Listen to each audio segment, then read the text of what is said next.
Roa herinandro zay no efa niantsona ny vahoaka malagasy hitodika amin'Andriamanitra manoloana ny fahavoazana mianjady amin'ny firenena ankehitriny.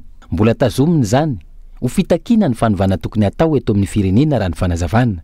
Tokony akalesona amin'ny tantara ihany koa ny mpitondra fanjakana ka andiny tena hiala amin'ny ratsy fanao rehetra, tsy nitondra vokatsoa ho an'ny firenena ny fisian'ny raha mandrika hoy ny fanazavana.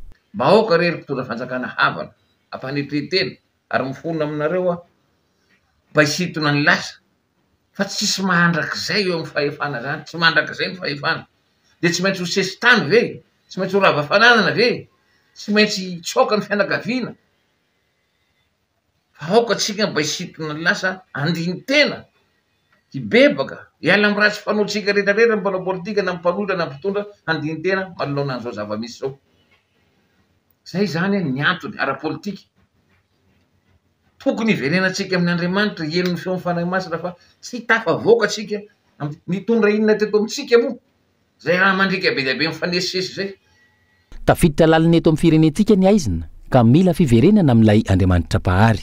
Fa malala mahatsapa ny fahamarinana ny rariny sy ny hitsiny fa marary ny vahoaka mba tonga amin'izao dingana zao. Efa tafiditra lalina loatra eto amin'ny firenentsika ny haizina tady anjaka tsy vitany fotsiny eto amin'ny firenentsika fa hanepotsika tsirairay na mpanao politika na mpitondra fanjakana na olotsoa efa tafiditra tena antsika loatra le fanany haizina.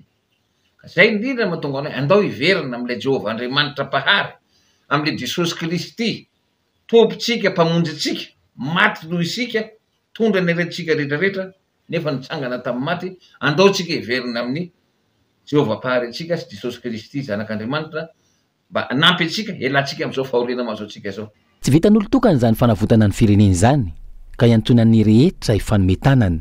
Tsy zaka intsony ny aina ao anaty aizina sy fahoriana, mila fahazavana, mila fahamarinana, mila fanasitranana ny firenena.